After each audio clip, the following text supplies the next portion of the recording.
Hi everyone, this is Koinzell here. So this is the BDM patch notes, Black Desert Mobile's January 19th patch notes. So congratulations guys, you are getting the Hadum boss rush. I think Hadum boss rush is really a lot better than the normal boss rush in the rewards that it gives. But the caveat is this particular item here, Shadow Knot, which is going to be hard to accumulate a lot of, especially if you are F2P. Yeah, this is a hard truth. The Hadum boss rush is a lot more pay to win, because the Shadow Knot item is actually pretty hard to get from just the normal farming. And from now on, right, you guys need to make sure that you prioritize the Shadow Knot for bounty mission reward over the largest holy veil that you use in Hadum. Yes, that's really the case. If you can prioritize Shadow Knot now, you prioritize Shadow Knot now, because in future when they come out with the mythical outfit, then the mythical outfit material, the string material, will be the one that you will prioritize over the Shadow Knot. Yeah, so that's why my advice is to go and prioritize on the Shadow Knot now whenever you choose your bounty mission. Okay, Hadum's voice are better, yeah, you get it, but you really need to farm 24/7. And even by farming 24/7, you barely get enough versus the boss stamps that you will eventually have. So that's it. Especially for players who buy boss stamps, you will have to buy Shadow Knots as well. It's just the way it is. I'll go through the per shot review later, and I'll talk about the Shadow Knot itself. All these are pretty straightforward, and one thing that's not mentioned here is that Hadum boss rush, the mobs will always keep respawning, just like how you have in the Hadum's map itself, right? All the Hadum maps. So that is going to make it a lot more difficult to do higher difficulties of Hadum boss rush, much higher than your CP, for example. It's going to be very difficult, because it's not just like one boss for you to evade where the patterns are very obvious and stuff like that, you know, like Uraka. I mean, Uraka in Hadum boss rush is still doable, 99, the difficulty 99 to do early compared to the rest. The rest of the bosses, some of them are particularly hard to do with all the mobs still there, because eventually you wouldn't be able to dodge anymore. You use all your, I forgot what's the stat used for the dodging. But what I can say is that Phantasma is actually one of the best characters for doing Hadum boss rush, because of the way her skills are like. It's a very fast cast of her high skill damage skills, and then you can evade. It's not like, say, for example, Archer, where you have to stand there and shoot like a machine gun, and in the meantime, if you get hit in a difficulty level that is much higher than your CP, you're pretty much dead. So that's why the DPS of other characters are so-called sacrificed, or you have to sacrifice your DPS time in order to dodge certain attacks. Whereas for Phantasma, you don't have that constraint per se. So that's why it's much easier to use Phantasma to clear the high difficulty. On Taiwan server, I also cleared quite a few, and on the later difficulties as well, or the later bosses, I mean. On the last few bosses, I got the first 99 difficulty clear because I was using Phantasma. I wouldn't be able to do so after I switched to Archer for sure. Of course, obviously my CP back then was also low. It's something like, I think I managed to get 99 when my CP was something at 27 or 28, and the 99 difficulty was 30 plus, 36k, there about. So that's why I say the difficulty of Hadum boss rush is a lot higher than the normal boss rush, mainly because of the fact that the mobs keep respawning. And it's not just about evading the bosses, you need to evade the mobs as well, because when you go to higher CP difficulty, the mobs can one hit you too. Okay, so have fun trying to clear higher CP difficulties, because it's going to be quite challenging. Okay, Black Sun schedule change. Okay, this is quite straightforward, right? But the problem is that the rewards for the day is added together, so eventually you still have to do all together. It's quite time consuming, honestly. I'm glad I'm no longer playing this game, because on Taiwan it's also this schedule right now. Class character balance change. Okay, so this is the one I mentioned, I think almost a month ago. That was when Taiwan got it. Immediately after the Californ reaction, Californ ball. Immediately after the Californ ball, they actually implemented this change. So basically, all classes will take reduced damage by 10% of the utility skill. So this is really very similar to what I suggested previously, where they should just apply a flat 15% to all melee characters, right? So instead of you doing it on melee characters, they just do it on melee skills, which pretty much does the same effect. And I know this is only 10%, but there's one more, which is the guild skill, which will give you up to 5%. So it's to incentivize people to make sure that they are in guilds, more or less. So that will give you them 15%. Okay, so it's basically a flat 15% for all the melee skills. So naturally, you'll see that the melee classes have a lot more melee skills compared to ranged classes like Huntress or Archmage or even or Evoker. The rest of them, majority of their skills are indeed considered melee skills. Raven, yeah, half-half. Phantasma, yeah, Phantasma, there still are some skills that are considered as melee. Okay, so I'll leave it to you guys to go through the list of skills. But basically, as long as it's melee, you get that damage reduction. And this is the 5% that I was talking about. So incentivize people to join guilds and make sure that you pump under the guild skill level, right? Major character balance change. I have to say this is the first time after releasing a new class that they have to buff the new class so much. So kind of tells you the direction that they were going with, right? They are a bit too overcautious in my opinion. Okay, but I guess those people who are using Nova as a main now, this is good news. Lotus, oh okay, Lotus is Meiwa Ascension, right? The rest of the classes is mainly going to be just PvE buff. If you look through, most of them are just PvE buff. Some of them, there's some additional changes here and there. Nothing too significant, too groundbreakingly significant. This is just the combat part, but this is nice though, to quickly use other skills after using true shot. Increase PvE, okay, increase attack range, okay, increase attack range only for this skill. And this, so this is a bit misleading, but it's talking about this skill. Probably to help a bit with the fact that melee classes are getting all the damage reduction. But Archer and Fletcher is still like the stronger class in the game, even with the melee damage reduction, from what I can tell, based on some of the feedback from my ex-guild members as well.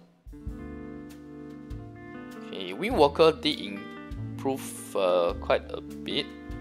Is it substantial enough? Unfortunately, I wouldn't be able to tell since I don't have an account to test it with. But what I can say is, I actually don't think it's that great. The class itself, the fundamental problem of this class is still there. It's the fact that if I'm not going to use her as a main. If I'm going to use her as an alternate, I wouldn't use her when I can use Huntress, because Huntress is a lot more useful in Path of Glory, in Zodiac, Constellations, etc. Anything that requires alternate, Huntress would be better than Windwalker. Except maybe something like Tower of Trials, where it's just flat stats rather than the class itself. I've never had a good impression of the Windwalker class really. But if you guys are using her as a main, this is definitely welcome news for you. Archmage. Again, Frigid Fall has been nerfed. Maximum duration of invincibility reduced again. They really want you guys to stop using Archmage, yeah? Go and use the other classes. That's the key message that I see here. Okay, Invoker, some PvE buff, some combo. A reward on the static shield. Skill animation. Changes such this. There is an increase in cooldown. So wherever they increase the cooldown, you know that the skill has been buffed sufficiently. You want to be balanced. Spirit Walker. Oh, okay. Spirit Walker is the Tamer Awakening, right? For a moment, I thought Dota 2, so I was a bit. I had a momentary pause because of that. Okay. It's also just PvE damage cooldown increase, so that's a bit of a nerf. Pretty straightforward. Most of the classes, like I said, they will get a PvE buff. This is, you'll see this whole list of changes, right? It's actually to make all the older classes in line with the newer classes, because they already mentioned that they want to ensure that all classes in terms of PvE are equal. They actually said that during the Kelvin Ball, so not surprising that all these buffs are coming. Okay, and just Warlock. Who cares about Warlock, man? The class needs a total revamp. PvE buff, some of the skills do have quite a significant buff, while others may not be as much. I see ranging from like 20%. Like this is like a 20% buff, and this is like what, 10%.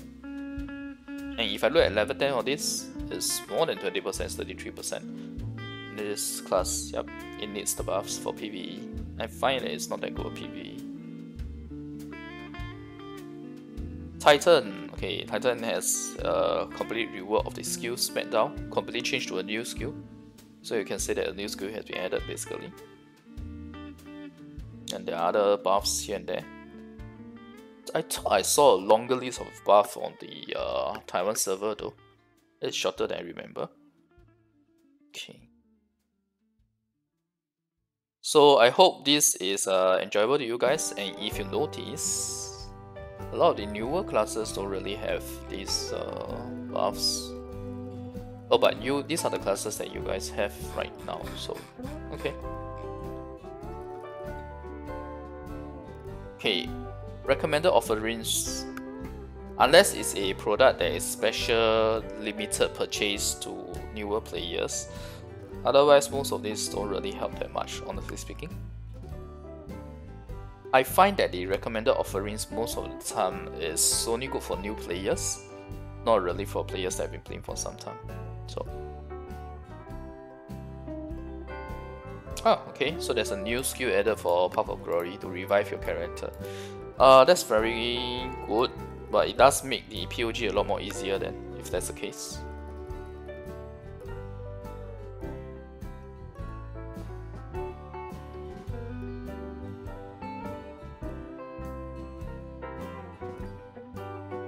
They didn't mention anything about the POG tickets, huh? But I remember I quickly glanced through Valia Inn and I saw that they were recommending to clear the POG. So I'm quite surprised that in the patch notes they didn't mention, in the patch notes they didn't mention anything about POG though. As in the season change of POG. Typically before that, the update before that, they will actually do a notice. So maybe next week's patch notes they may add a notice on that. If they don't add anything on that, you still have to clear your POG. In fact, I think you can go ahead and clear already, because when it comes to the next update, which is 2 weeks later, you effectively, it's going to be the season end and the start of a new season already, right?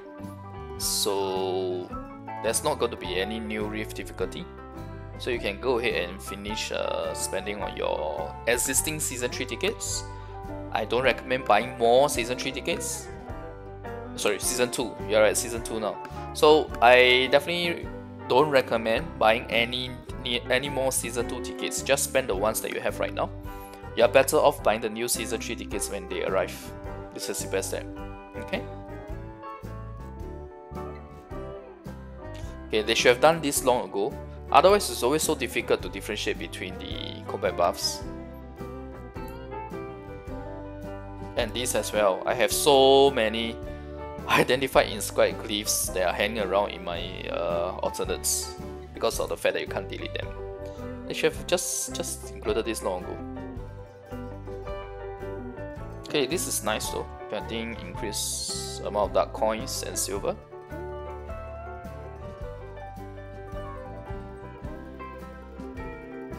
Ooh, this is a bit changed though. The moment you go to the field, check-in will be automatically recorded. So the method of not checking in so that you don't get Guild War decoration is pretty much negated, right? If this happens. Okay. So they are forcing Guild War now. Finally, they should have done something about it. Okay, so I guess nothing much else for me to talk about. I've talked about the Hadum boss rush, I talked about the class changes, I talked about POG tickets, and then I guess the next thing we'll talk about is just quickly go through the events and the per shop. Quite a fair number of items though.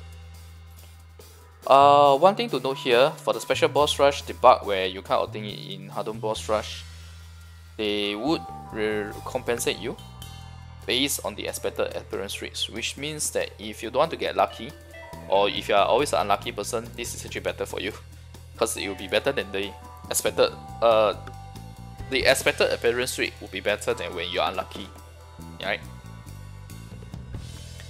Oh, just a quick note: the Hadum special boss rush is going to be the best way to get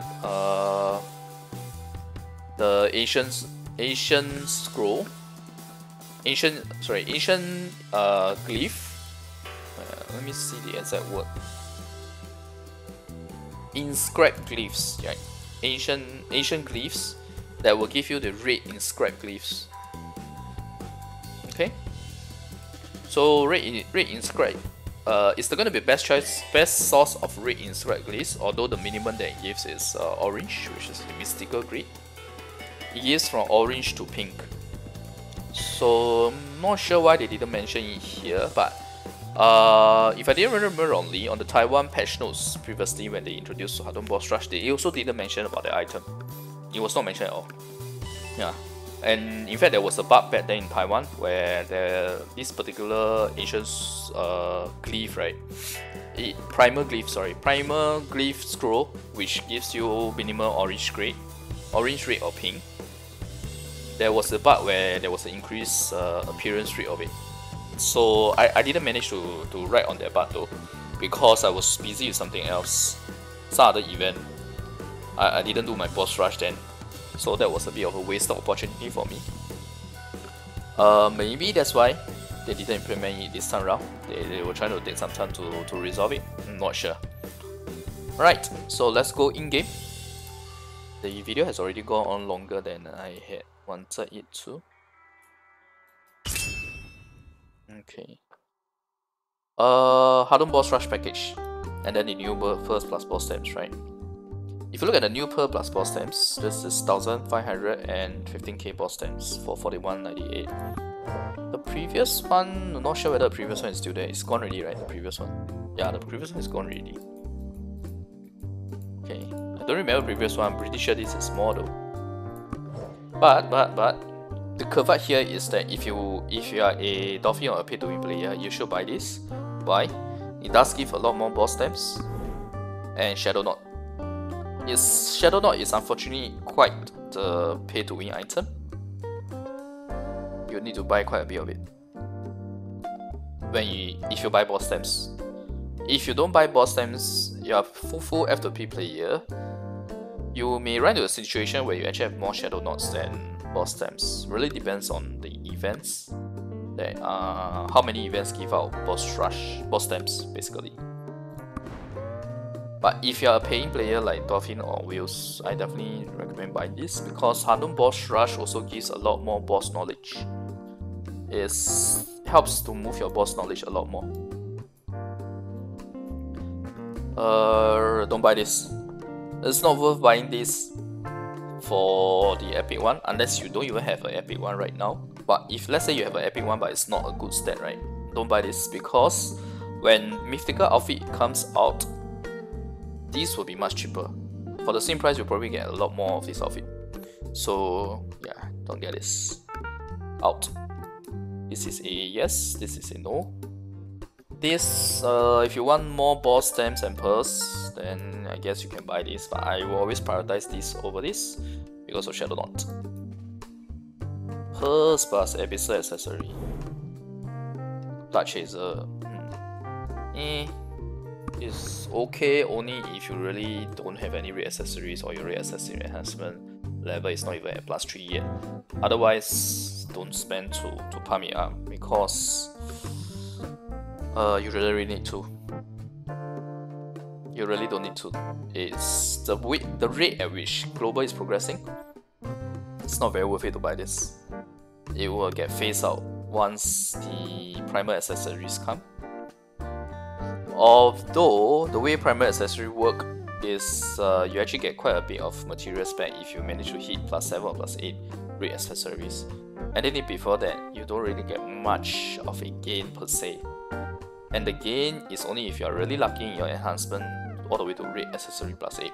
So obviously when I say rate accessory +8 is Abyssal, and it's really relevant more to the dolphins and whales. For F2P players, no. Or LTP, R2P players, like low to play players, right? You don't need to buy this. This yes, the rest no. For L2P anyway. So priority wise, I'll say number 1, number 2. I wouldn't call this a priority, but this is definitely no. Okay, but there's a lot more packages, right? A lot more than just this, right? You have, oh my god, there's so many items I need to go through, right? Okay, we'll run through them. Ancient Tablet, nah, don't bother with this. There's no point in buying ancient tablets once, especially the fact that you guys have Hadum Boss Rush now. Hadum Boss Rush will always give you better rewards than ancient tablets. Because ancient tablets don't scale as well with your CP. It's as simple as that. So I actually don't recommend getting ancient tablets. If you're going to spend, if you have a minimal budget, it's better to spend on the boss stand package with Shadow Knot, which is this item, not this.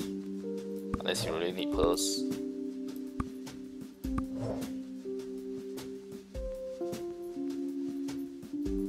Yeah, I think people were asking me about this, right? So don't buy this until it's a new season, yeah?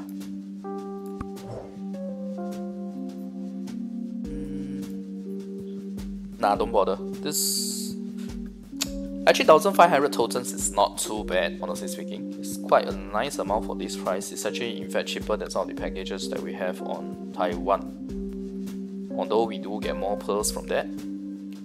But I guess if you don't have a +6 totem, I think it's still okay to buy this if you're L2P. Otherwise, if you want to get +7 or +8, I can tell you guys that you need to put in quite a bit of money, quite a number of totems. And even if I've tried 20k tokens at one go before, I did not succeed +7 or +8. I have a +7 on my previous account, but I didn't manage to get +8. Because +8 is where the CP jumps a lot more. Because +8 there's another level of the accessory enhancement.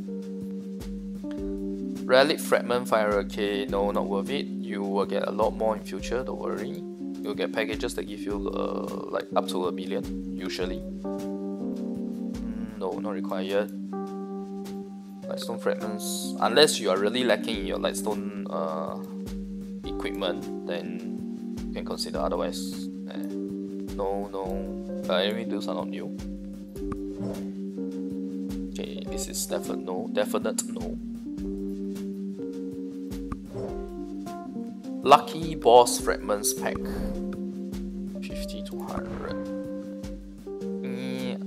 Not very worth it, honestly. For this amount per getting these fragments, it's not very worth it. But there's no purchase limit. So this is also one of the fastest way to get primal gear. If you are really so desperate for it. And you should only be desperate if, say, for example, you get a resonance effect for the next piece of primal gear. Otherwise, I really don't recommend spending this amount of white pearls for this. Because in future, there will be more events. I mean, right now you guys already saw it, right? There's a lot of events that's already giving you world boss fragments. So don't. Faded Enhanced Stone, no. For this, 500 pearl, no. 500 pearls for 500 totems. Barely acceptable, but I wouldn't recommend it. Again, this is another one of those items where I don't recommend, but buy if you're really desperate, yeah.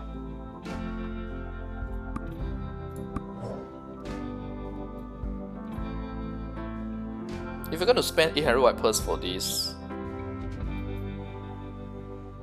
okay, if you have a lot of white pearls, I guess it's okay. But if not, you're better off just buying this. Okay. Tablets, I don't need to talk about it, right? I already said. Once you have Hadum Boss Rush, don't bother with Asian tablets at all, because Hadum Boss Rush is the one that's going to give you a lot more silver, a lot more materials than the Asian tablet, the Asian ruins. Hadum Boss Rush is still my favorite dungeon to get materials compared to Asian tablet, even with the new Asian tablet, Asian ruins that we have, the one with the higher CP. Boss Rush is still better. Hadum Boss Rush is still better. Okay. What's new here? Okay. So they are selling you guys unlimited Shadow Knot for 3 black pearls for 1. Okay. On the Taiwan server, we can buy 1000 Shadow Knots for 2500 black pearls. So effectively the price is 2.5. It's cheaper than this. But the difference is that you can buy this whenever you have black pearls. But the other one, the one in Taiwan, is only at that rate when you buy 1000 at one go, spending 2500 black pearls. The ones where you buy single purchase is also more expensive than 2.5. I can't remember if it's 3 as well, but it's definitely more expensive than 2.5. I usually buy the 2500 one since that's the one with the highest value. And yes, it's really expensive. That's why I upfront when I did the patch notes review, I already said that it is a pay to win content really. Yeah, so I was saying this, don't buy this. Wait for the new season. You're better off spending on the new season.